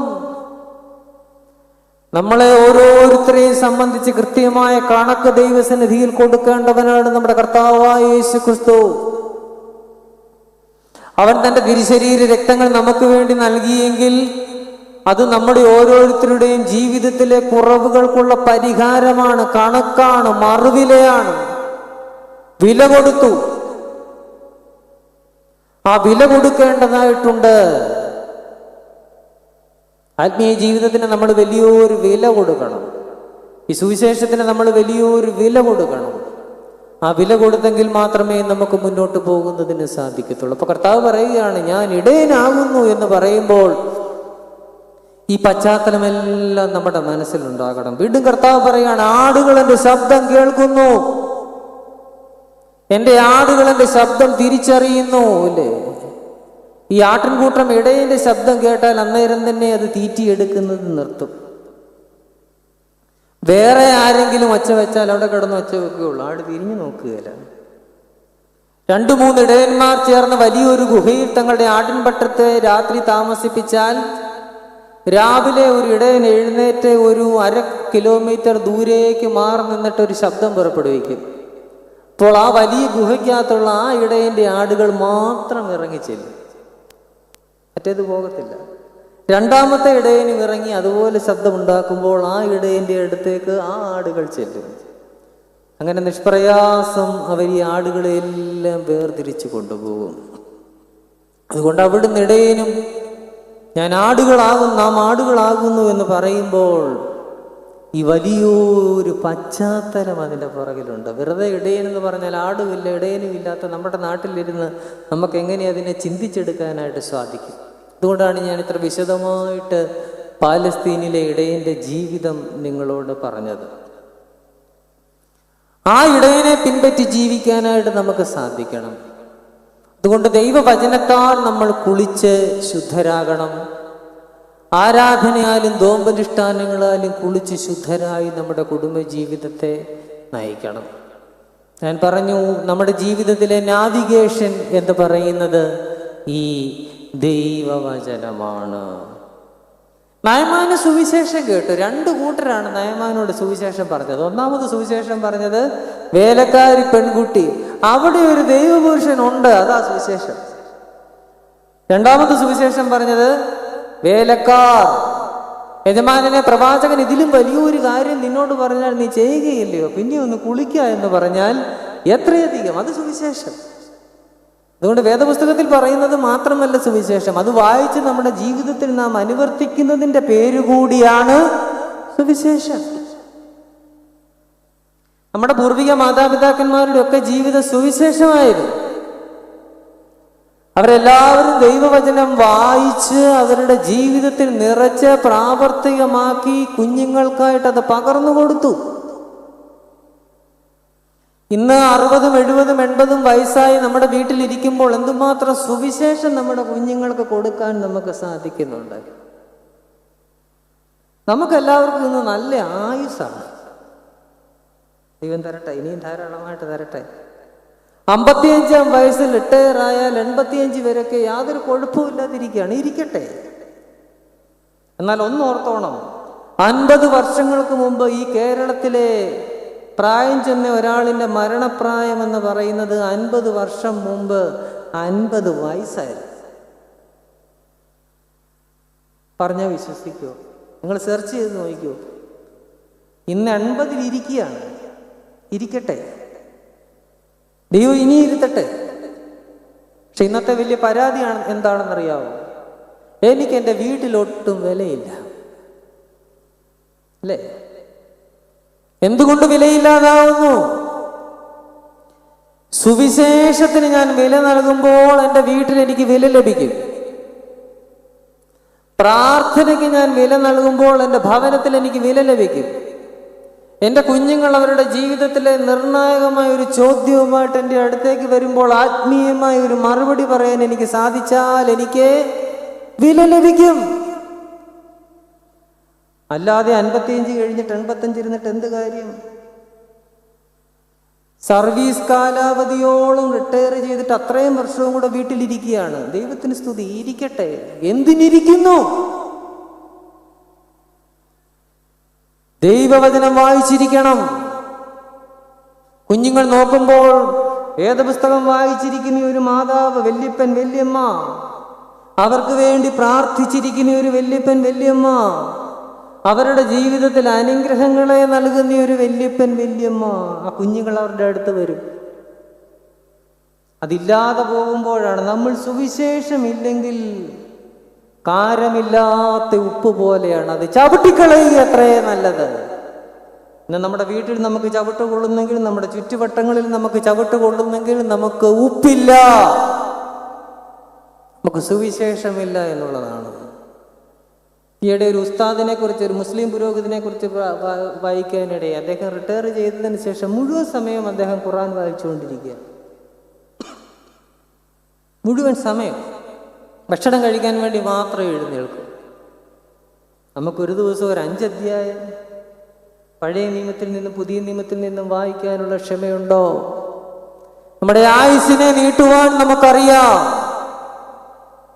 ആയുസ്സിനെ നീട്ടാൻ എന്നെല്ലാവരും വിദഗ്ധരാണ്. ദിവസം 4 നേരം ഷുഗർ ചെക്ക് ചെയ്യും. രാവിലെ, ഉച്ചയ്ക്ക് ഓരോ സ്ട്രിപ്പ് കളയുകയാണ്. ഓരോ നേരത്തെ ഭക്ഷണം കഴിയുമ്പോൾ, വൈകിട്ട് അത്താഴം കഴിയുമ്പോൾ 4 മണിക്ക് ചായ കുടിച്ചിട്ട് ഒരു സ്ട്രിപ്പ് കളയുന്നവരുണ്ട്. അത്രമാത്രം ഹെൽത്ത് മോണിറ്റർ ചെയ്തു പോയാൽ 85 അല്ല 95 ഇരിക്കാം. ഗുളിക വാങ്ങാൻ പെൻഷൻ കാശുണ്ട്, ഇല്ലെങ്കിൽ മക്കൾ അയച്ചു തരുന്നുണ്ട്. ഇഷ്ടംപോലെ ജീവിത സാഹചര്യങ്ങൾ, നല്ലത് തന്നെ. പക്ഷെ ഈ വചനത്തിൽ ബലപ്പെടാൻ സാധിക്കുന്നുണ്ടോ? ആരാധനയിൽ താല്പര്യപ്പെട്ടു പോകുവാൻ സാധിക്കുന്നുണ്ടോ? നമ്മുടെ കുഞ്ഞുങ്ങൾക്കൊരു അനുഗ്രഹത്തെ കൊടുക്കാനായിട്ട് സാധിക്കുന്നുണ്ടോ? ഇപ്പൊ മാങ്ങാപ്പഴത്തിന്റെ കാലമാണല്ലോ, വീട്ടിലെല്ലാവർക്കും മാങ്ങയുണ്ട്. പക്ഷെ എല്ലാവരുടെയും പരാതി എന്താണ്?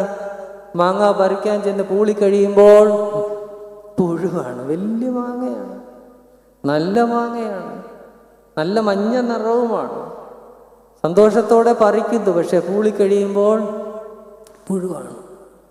പ്രായം ചെന്നവരെ കുറിച്ച് കുഞ്ഞുങ്ങളുടെ പരാതിയും അത് തന്നെയാണ്.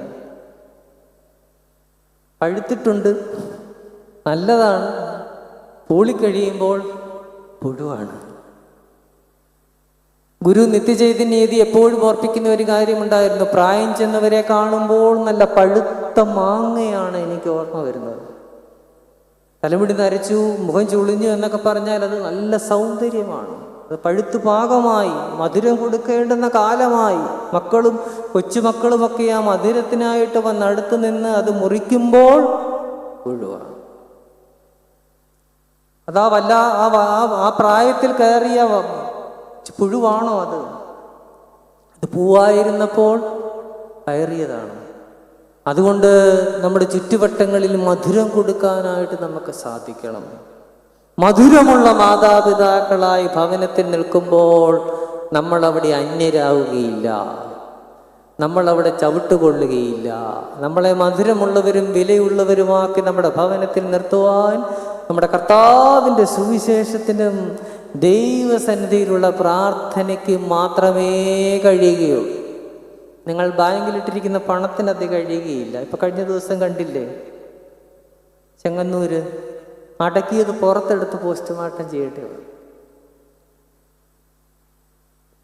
വേറൊരു പേരിലേക്ക് ഈ പണമെല്ലാം മാറ്റി 90 ദിവസത്തിനകം, അത്രയുള്ള കയ്യിലിരിക്കുന്ന പണത്തിന്റെ ആയുസ് 90 ദിവസത്തിനകം.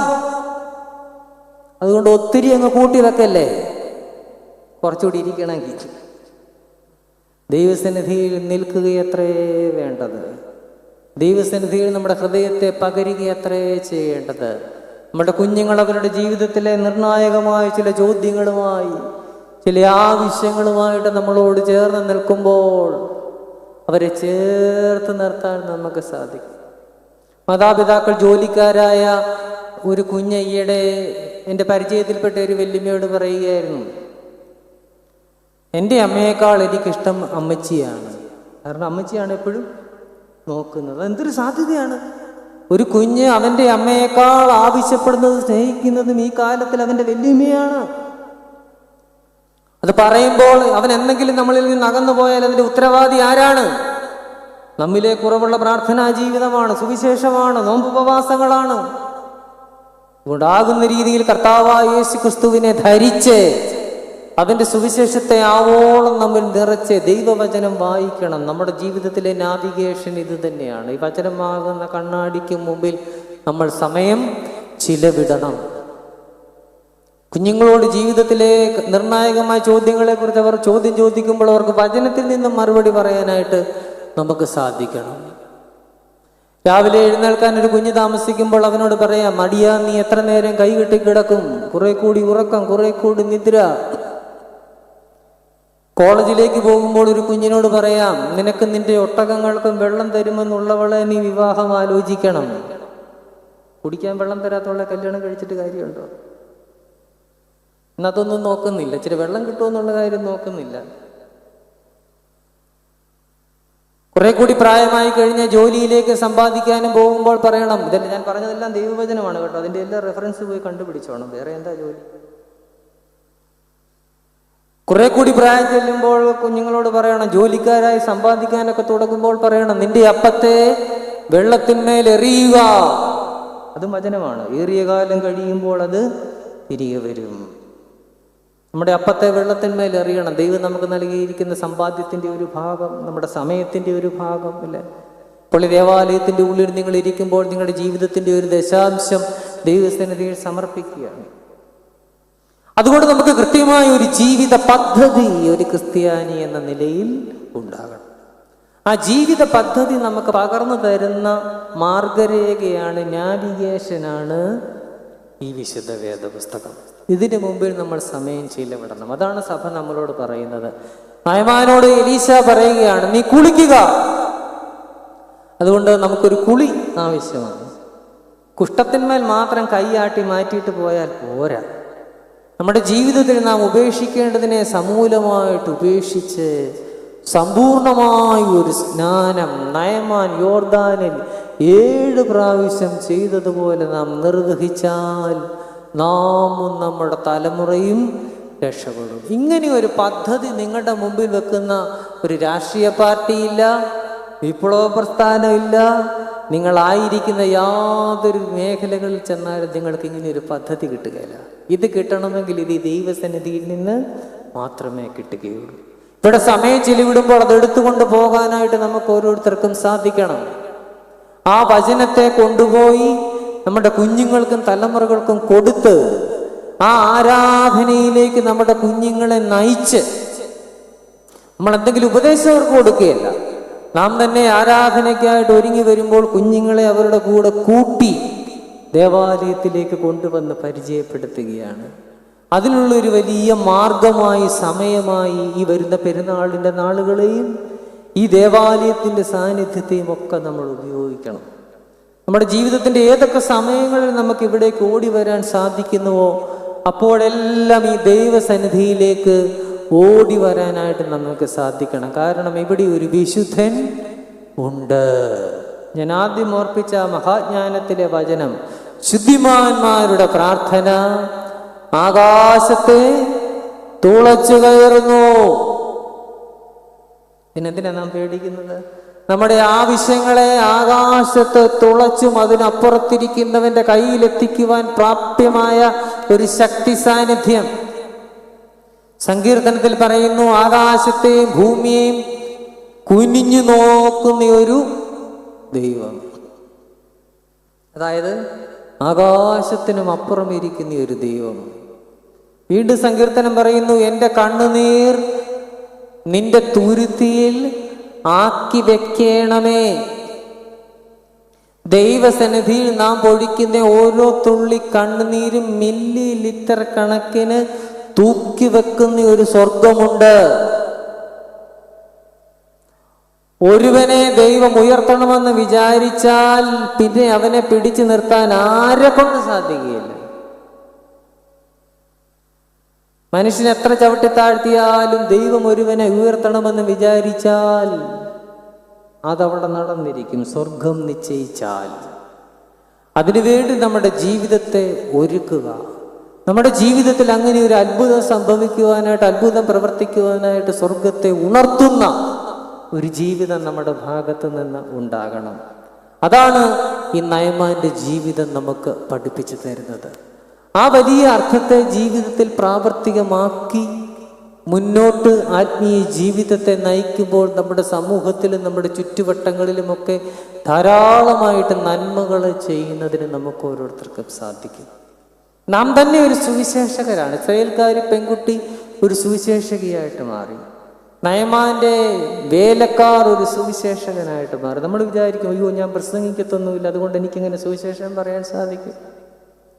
പ്രസംഗിക്കുക എന്നുള്ളത് സുവിശേഷത്തിന്റെ ഒരു ഏറ്റവും താഴത്തെ പടിയാണ്.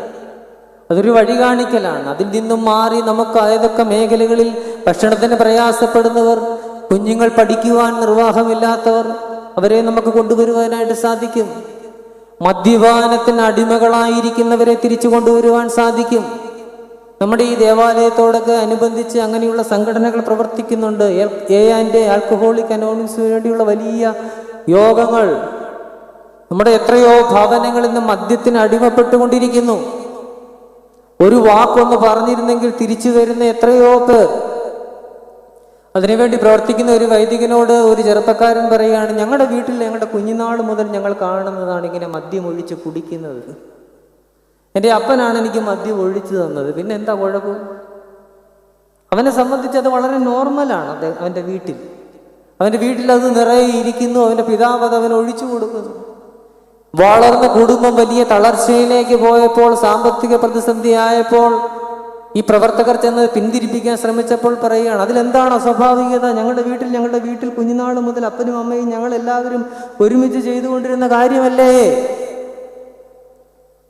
ദൈവാന്വേഷിയായ ഒരു ഭക്തനായ ഒരു മനുഷ്യന്റെ ഭവനത്തിൽ മദ്യമുണ്ടായിരിക്കരുത്. നമ്മൾ ചിലപ്പോൾ സമൂഹത്തിൽ മാന്യരായിരിക്കും, സമൂഹത്തിൽ ധനികരായിരിക്കും, വലിയ വലിയ ഉയർന്ന സ്ഥിതിയിലുള്ളവരായിരിക്കും. എത്രയോ ഉയർന്ന സ്ഥിതിയിൽ നിങ്ങൾ ഉള്ളവനായിക്കൊള്ളട്ടെ, നിങ്ങൾ എത്രയോ മാന്യനായിക്കൊള്ളട്ടെ, പുറമേ നിങ്ങൾ എത്രയോ ധനികനായിക്കൊള്ളട്ടെ, പക്ഷെ നിങ്ങളുടെ വീടിന്റെ ഉള്ളറയിൽ ഏതോ ഒരു കുഞ്ഞറയ്ക്കുള്ളിൽ ഒരു കുപ്പി മദ്യമുണ്ടെങ്കിൽ പാമ്പിന്റെ കവളിൽ അതിൻ്റെ നഞ്ചിരിക്കുന്നത് പോലെ, വിഷപ്പാമ്പിന്റെ കവളിൽ അതിൻ്റെ വിഷമിരിക്കുന്നത് പോലെ അത് നിങ്ങളുടെ ഭവനത്തെ ജീർണിപ്പിച്ച് കളയും. അവിടെ നാം നടത്തുന്ന പ്രാർത്ഥനയും, നമ്മുടെ അമ്മമാരൊക്കെ ഭയങ്കര പ്രാർത്ഥനയായിരിക്കും ആ വീട്ടിലിരുന്ന്. നമ്മുടെ സഹോദരന്മാരും സഹോദരിമാരും ഒക്കെ ഭയങ്കര നോമ്പായിരിക്കും ആ വീട്ടിലിരുന്ന്. അതിൻ്റെ ഉള്ളറയിൽ പാമ്പിൻ്റെ കവളിൽ വിഷമിരിക്കുന്നത് പോലെ ആ മദ്യക്കുപ്പി ഇരിപ്പുണ്ടെങ്കിൽ അതെടുത്ത് കളയിടുന്ന സമയമാണ്. അതാണ് ഒന്നാമത്തെ പടി. അവിടെ നിന്നും തുടങ്ങണം. ദുശീലങ്ങളിലേക്ക് നമ്മുടെ കുഞ്ഞുങ്ങളെ വിടരുത്. പഠിക്കുവാനുള്ള സമയം അവരുടെ ടേബിളിൽ ചെറിയ ചെറിയ ഫോണുകളിരുന്ന് നമ്മുടെ കുഞ്ഞുങ്ങളുടെ ശ്രദ്ധ പലപ്പോഴും ആ സ്ക്രീനുകളിലേക്ക് പോവുകയാണ്. അവധിക്കാലത്തൊക്കെ അവർ ധാരാളമായിട്ട് ഫോൺ ഉപയോഗിക്കുന്നു. സ്കൂൾ തുറന്നു കഴിയുമ്പോഴും അവരുടെ സ്റ്റഡി ടേബിളിലേക്ക് ആ ഫോൺ വരുന്നു. ഇവർ മുഴുവൻ സമയവും പുസ്തകം മുന്നിൽ തുറന്നു വെച്ചിരിക്കുന്നു, ഈ ഫോൺ ഉപയോഗിക്കുന്നു. മാതാപിതാക്കൾ അത് വാങ്ങുവാൻ ചെല്ലുമ്പോൾ വലിയ സംഘർഷങ്ങൾ ഭവനത്തിലുണ്ടാകുന്നു. നമ്മുടെ കുഞ്ഞുങ്ങൾ അതിന് അടിമകളായി മാറുന്നു. അങ്ങനെ മുൻകാലങ്ങളെക്കാൾ വലിയ പോരാട്ടം, ആ വാക്ക് തന്നെ ഞാൻ ഉപയോഗിക്കുകയാണ്, വിശ്വാസത്തിൻ്റെയും പ്രാർത്ഥനയുടെയും വലിയ പോരാട്ടം നമ്മുടെ കുടുംബത്തിൽ ആവശ്യമായിരിക്കുന്ന ഒരു കാലഘട്ടത്തിൽ കൂടിയാണ് നമ്മൾ കടന്നു പോകുന്നത്. പ്രാർത്ഥനയുടെ ബലമില്ലെങ്കിൽ നമുക്ക് സാധിക്കുകയില്ല. അതിരാവിലെ എഴുന്നേൽക്കുന്ന ഒരു മാതാവ് പിതാവ് ദൈവസന്നിധിയിൽ മുട്ടുകുത്തണം. ദൈവമേ, ഇന്ന് നിനക്ക് എൻ്റെ കുടുംബത്തിന് വേണ്ടി എന്നോടുള്ള അരുളപ്പാട് എന്താണ് എന്നൊന്ന് ചോദിക്കണം. നമ്മൾ വലിയ കഴിവുള്ളവനായിരിക്കാം, നമ്മൾ വലിയ യോഗ്യരായിരിക്കാം, പക്ഷെ കുഞ്ഞുങ്ങളെ വളർത്തുവാൻ ദൈവസന്നിധിയിൽ നിന്നുള്ള അരുളപ്പാട് വേണം. കാരണം നമ്മുടെ 28-ാമത്തെ വയസ്സിലോ 27-ാമത്തെ വയസ്സിലോ നമ്മൾ അറിഞ്ഞ ഒരു കാര്യം 12-ാമത്തെ വയസ്സിൽ കണ്ടിട്ട് കേട്ടിട്ട് ഇരിക്കുന്ന കുഞ്ഞിൻ്റെ അടുത്താണ് ഉപദേശവും കൊണ്ട് ചെല്ലുന്നത്. അതുകൊണ്ട് ആത്മീയ പോരാട്ടം, വിശ്വാസത്തിൻ്റെ ബലം നമ്മുടെ കുടുംബങ്ങളിൽ നമുക്ക് വേണം. രാജാക്കന്മാരുടെ 2-ാം പുസ്തകം 5-ാം അധ്യായം 13-ാമത്തെ വാക്യം നമ്മളെ ബലപ്പെടുത്തട്ടെ. നയമാൻ പരാക്രമശാലിയെങ്കിലും കുഷ്ഠരോഗിയായിരുന്നു. എനിക്ക് ഈർഷ്യ തോന്നുവാൻ പാടില്ല. ഞാൻ കുളിക്കേണ്ടതുണ്ട്. എങ്ങനെ കുളിക്കണം? സുവിശേഷത്താൽ, ആരാധനയാലും നോമ്പനുഷ്ഠാനങ്ങളാലും കുളിച്ച് ശുദ്ധനായി തലമുറകളെ ദൈവസന്നിധിയിലേക്ക് നയിച്ച് നമ്മുടെ ആത്മീയ ജീവിതയാത്ര മുന്നോട്ട് കൊണ്ടുപോകുവാൻ ഈ പെരുന്നാൾ നമ്മളെ ശക്തീകരിക്കട്ടെ എന്ന് പ്രാർത്ഥിച്ച് അനുഗ്രഹീതമായി അവസരം നൽകിയ ആദരണീയ വൈദിക ശ്രേഷ്ഠരോടുള്ള സ്നേഹം പറഞ്ഞ് ഉപസംഹരിക്കുന്നു. ദൈവത്തിരുനാമം മഹത്വപ്പെടട്ടെ.